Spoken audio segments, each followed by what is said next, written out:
Please pause the video and take a moment to read this important safety message. Hey, welcome back everyone. Thanks for hanging through 11 videos plus a few B versions along the way. I know this has been a long series, but I've been trying to cover this in depth. And what I'm calling this is the tweaks video. And if you'll notice on this spreadsheet, which by the way is out on my Google Share Drive, you can get to it through my website, blueglob.net, then go to sketches and info and scroll down, you'll find a link there, or I'll try to put a link down below here as well. But if you go to the fourth tab on the bottom of the spreadsheet here, you've got the BOM, the amp section walkthrough, the power supply section walkthrough, and then you've got this tweaks tab down here. And what I'm going to do is walk you through each of these tweaks. Look, this is a list of common tweaks that I would see possibly done to this amplifier. None of them are required. You could run this amplifier without doing any of these tweaks. I would also go to say that some of these tweaks might enhance the performance or cosmetics of your amplifier, so there may be something you want to consider, but not required. And lastly, I would like to mention that this is not an exhaustive list of tweaks. The list of tweaks you could do to an amplifier are pretty darn close to infinite. So this is just a list that I felt was fairly common things you might see done, or things that I want to do to the amplifier myself. So let's walk through them one at a time, understand what they are, and maybe the possible value of them, and we'll kind of take it from there. Okay, the first one I've got here, the component is the transformers. All right, and I just put a value here of to be determined. I said you could replace the factory silver bolts here with black hex head bolts and nuts. It's a cosmetic only change. And I am going to do that, and I'm going to show you doing that. I think it makes a big difference on these amplifiers. For whatever reason in an amplifier, I don't care what build it is, the use of silver screws against black is just, in my opinion, a kind of lesser than or kind of a cheap look. I think the black anodized bolts and screws, nuts, make a big difference on an amplifier. But it's just the look I like, so it's totally optional here. I've also said you could swap out the end bells. Edcore sells both black powder coated already as a part number, or they sell primered ones that haven't been painted any color yet. So you could buy those, or you could take the blue ones you have and have them sandblasted, have the blue powder coating taken off, and then painted whatever color you wanted to. I would recommend powder coating if you're going to do it and not just paint, but paint can work as well. I just happen to live about a mile from a powder coating shop, and the guy does a lot of work for me at little or no cost there, so I really appreciate that. But anyway, I listed both of these. If you come back over to the BOM here, down under the bottom, I've got all the bolts you would need right here to do what I'm about to do, as well as the nylon shoulder washers you may need. As well as I listed the end bells, both I listed the raw ones. I didn't list the black powder coated. The raw is the primered ones. I listed it for both the power transformer and choke, as well as a different part number that it takes for the output transformers here. So at least you've got those as options. And let me show you what I'm going to do to this amplifier. Okay, here's kind of our before shot. It's all kind of blacked out. But then you've got these silver bolts popping out everywhere, and so what we're going to do is swap these out, and it's a pretty simple procedure. I'm just going to use a nut driver, or you could use a wrench and a screwdriver here. And what you're going to want to do is just basically remove these one at a time, and you're going to want to replace them one at a time. So do not take all four of them out and then try putting all four of them back together. You run the risk of kind of loosening things up and maybe having some things shift. But when you pull this bolt out, you'll notice what comes with it on each side is a little shoulder washer, a plastic shoulder washer. And if the bolts you're using are the right size, these should fit back on there and you can reuse these. But sometimes you'll notice when you pull these out, they've got a little they actually, when they were factory installed, will have like a maybe a cut or a slit in them. If you have that, you may want to replace them. And so I showed you a link to a pack of 40 of these for about $2 and something.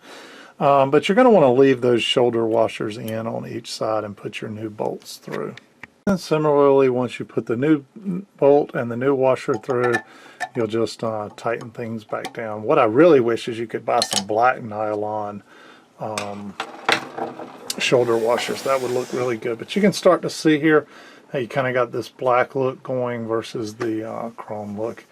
It's just something, you know, I think cosmetically I like on a transformer, but it's certainly not needed and has no functional value whatsoever. I'm going to keep going through. You do note that the power and output transformer and the choke, the power transformer and output transformers are the same thickness, so they need the same size bolts, and I listed those in the BOM. The choke's a little thinner, so it's a little bit smaller bolt, and I listed those as well. I'll show you when I'm done. I also failed to mention that I did buy black hex nuts here as well to go on the other side instead of the chrome ones. Alright, starting to come along. I just think they look so much better. Here's what I don't get. Why wouldn't Edcore do this to begin with, right? I bet the price delta, I bet this is a quarter part, or maybe less, maybe a dime, and this is like a nickel part. And the price delta has got to be pretty darn small. And I know I would pay $1 more to get a transformer that looked like this versus these. I don't know. It just reminds me too much of you know, hardware, generic, cheap bolts. But that's just my opinion. All right, there it is, done and complete with the black bolts in it. Just me, it gives it a much more professional, kind of industrial look versus kind of cheap hardware store look, just in my opinion. I believe these black button hexes that I use here do the same thing. Nothing makes me cringe more than to see a black amplifier with a bunch of little bitty cheap flathead or Phillips screws sticking in there to hold the tube sockets in place. But it's just one of my hang-ups. I think it makes the amplifier look kind of makes it pop. It's a small tweak, but it's one I always like to do. Okay, up next I listed an item here and I just called it cosmetics. So it's a wide open thing. You could do many things cosmetically to change the look of this amplifier. You could put some handles on the ends. You could have painted the chassis a different color. You know, just lots of things. For example, I'm adding a brass nameplate to the front of mine that I had made at a trophy shop for 20 bucks online. I email these people a picture of what I want to do. They send me back a kind of a mock-up to say, is this exactly what you want? I say yes. They print me out a brass plate, about 17, 18 bucks. It shows up at my door 2 or 3 days later, and I'll show you what that looks like here. Okay, we've got our little Blue Glow logo here with the single-ended KT88 amplifier on it. You can, I think it looks really good, and I think for 20 bucks or less, it's a nice little touch to kind of lay out what it is. So yeah, we've got the unit on the bench here. I mean, off the bench over onto the listening station, and really happy with how it turned out looks wise. I'm still thinking about playing around with a little bit of an LED, blue ring LED light over here that would let you know when the amp is on or off. I'm not 100% sure, but considering it. Okay, for you tube rollers out there, number 3 is right up your alley. It is the rectifier tube. So I've heard this debate before. Hey, does tube rolling rectifier tubes really help or change anything? And it's a subjective debate. But what I will tell you is different rectifier tubes provide different voltages. In other words, as you can see for the B+, you can see here 5AR4, I have noticed, or I have measured 460 volts at the B+. A 5U4 is 425 volts. A 5V4 was 420 volts. So if you wanted to operate this amplifier with different output tubes, let's say maybe a 5V4 with some EL34s might sound better than the 5AR4 with some EL34s or 66s or 6L6s, whatever you want to roll in. For the higher power tubes like the KT88, 6550s, whatnot, I'd probably stick with the 5AR4. But what I don't believe in tube rolling wise is that you've got a 5AR4 in there, and ooh, I'm going to swap it out with a Mullered 5AR4, and oh, I think it sounds so much better. I'll take you back to my tube amp BS video. It's two diodes in a in an envelope. I'm not saying it couldn't have a little effect. It's not some of these drastic things I see posted online, people saying huge differences. 5U4, 5V4, GZ37, and GZ34 are the ones I've tried in this. There might be some others. Let me think. 5R4 maybe. Any rate, that's item number 3. Okay, up next we have the thermistor. You could either use a CL70 or CL80. Ultimately, this helps to slow the inrush of current to the power supply. So in other words, when you first turn on the power switch, instead of slamming the power supply with 120 volts of AC, it has a lot of resistance until this device heats up, and then it has less resistance. So in other words, it sees a big resistor to start with, and that consumes some of the AC, keeping it from hitting the power supply. And as this device heats up from absorbing this resistance, this voltage, it then starts to let more and more conduct through it. So it's a slow startup device. And at the end of the day, even with the thermistor fully heated up, there's still a little bit of voltage drop across it because it is a thermal dependent or temperature dependent resistor, and so you drop about a volt or a little less across it once it's at steady state, which often helps out a little bit with these 120 volt circuits today. It's not such a big deal in this amplifier because the power supply in it was designed for the power transformer was designed for 120 volts. But I definitely put these in older units that I restore that might have had a transformer in it designed for 110 or 115 volts. So that's why we use a thermistor. Okay, the next item on the list are bleeder resistors, and these are typically a really good idea. What they do is you put them across the filter capacitors in the power supply. And because they're such a high value, they typically don't affect the power supply function whatsoever. But when you turn the unit off, these resistors will help bleed off the capacitance that's being stored in those capacitors much faster than just the tubes would naturally, especially if you had pulled the tubes out of the amplifier and you turned it off. Those capacitors may sit there charged for days if you don't have the tubes in there to help kind of bleed them down. So that's the purpose of it. It's a safety feature. It's to help bleed off these capacitors. 2, some people say it'll help provide a small amount of a bit of voltage regulation in the power supply. I'm debatable on that one. And 3, it helps keep the B plus from spiking so much when you first turn on an amplifier, but we've kind of already combated that with our thermistor anyway. You can see here I kind of did some math. Typical values you see are from 100K at 3 watts to 220K at 2 watts. If you do the math, 460 volts divided by 220K is about 2 milliamps. Times the 220 ohm resistor, you're at about 0.44% watts of dissipation. Thus a 1 watt resistor would work. But what I typically see used, just practical, are 2 watt resistors. And some people like to use 210 ohm resistors, 210K ohm resistors in series, because they have concerns that a typical resistor is only rated around 300 volts. In practicality, I never really see that play out badly. So in my opinion, you're fine just using a single 220K resistor. Okay, up next we list something called the power supply bypass capacitors. And what this is a method where you parallel the large reservoir capacitors, in this case the 10 microfarad and the 200 microfarad that we've created out of the two 100s in parallel.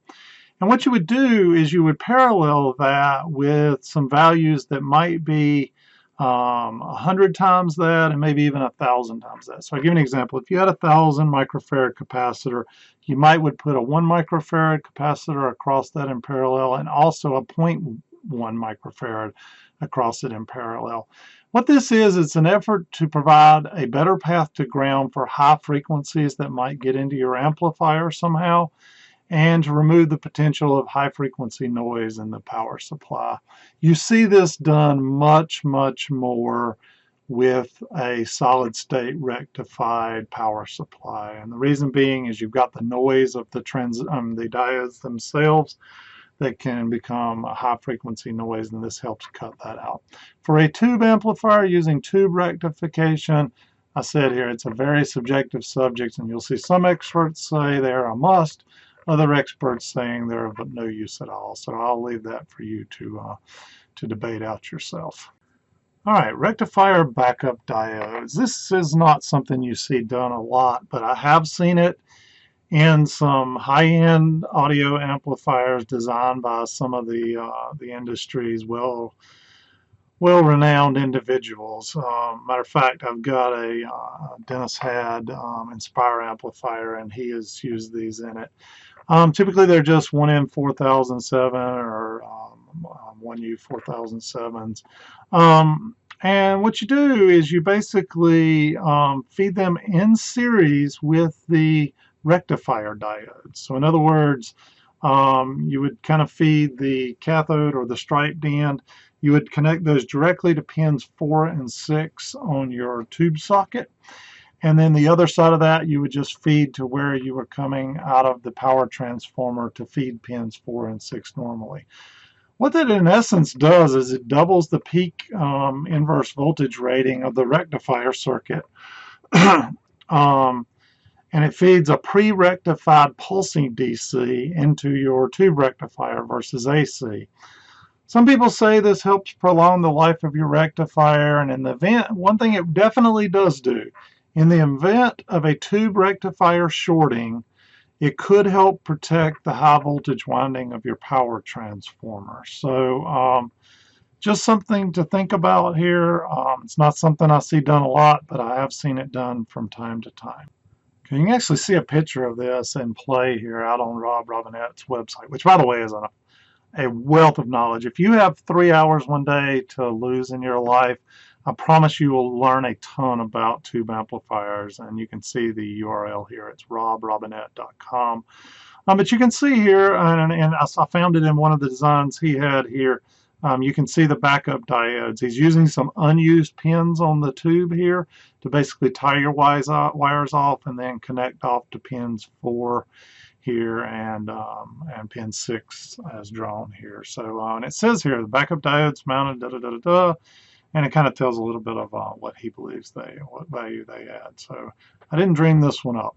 Okay, virtual heater grounds. If your 6.3 volt winding on your transformer doesn't have a center tap that you would ground, then you can create a virtual center tap by taking two 100 ohm resistors and using a little 3-lug terminal strip.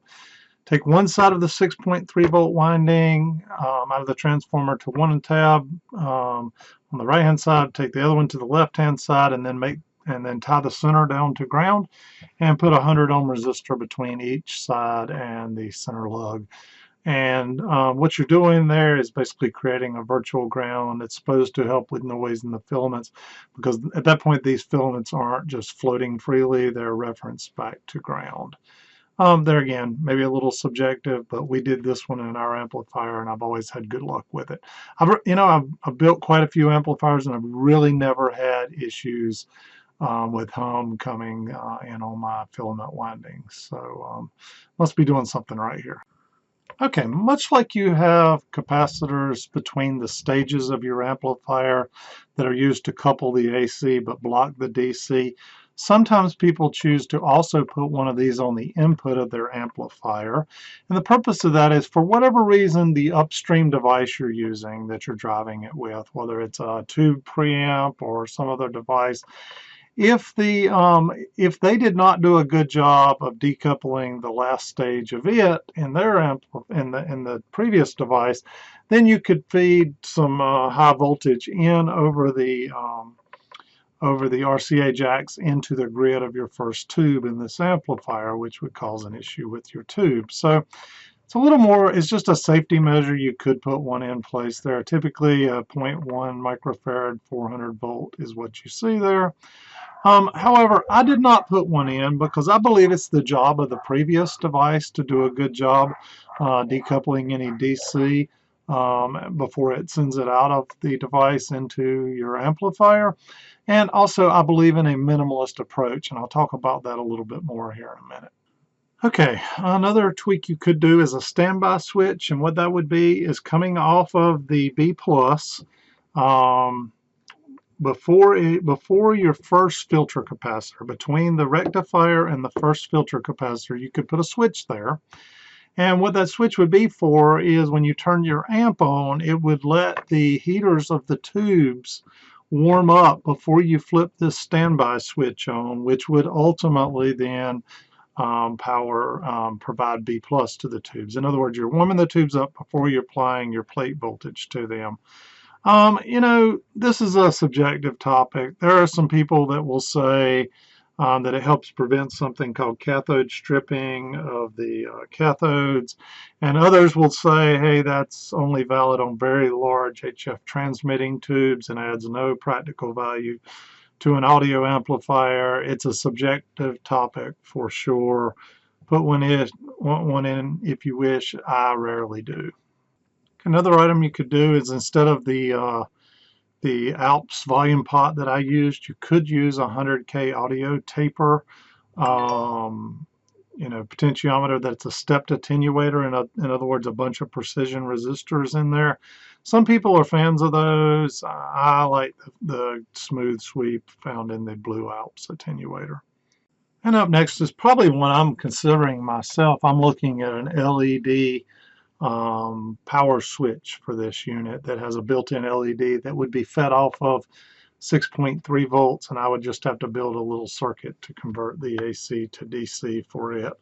But another way you could go about it is just implementing a light somewhere on the front of this in some way that uses a 6.3 volt bulb, which could be fed by AC or DC.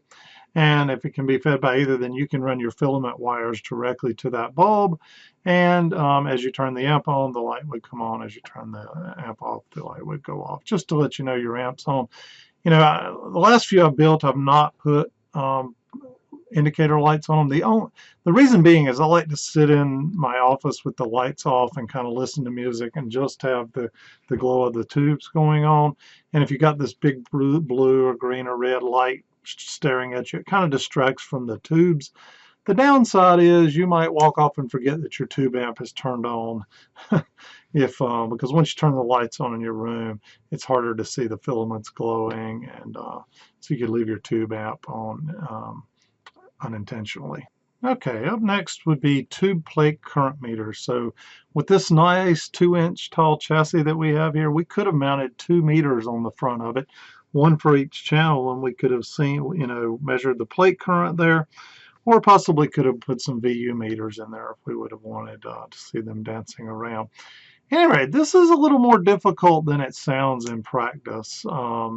Seems easy enough to go buy a couple current meters, analog current meters, put them in line with your cathodes, and then you'd be measuring your plate or cathode current, which should be about one and the same, and you would, you know, you could measure that and watch that on your meters. The problem is the winding of your meters is nothing but a great big inductor, and ultimately if you feed your cathodes through these plate current meters or through a current meter, it will affect your circuit and it will affect your amplifier and how it sounds. So there's a nice website here at Jack Music that tells how to go about doing this, and they also happen to sell meters. So if you kind of switch over here, they've got some really nice current meters and different colored bezels and whatnot.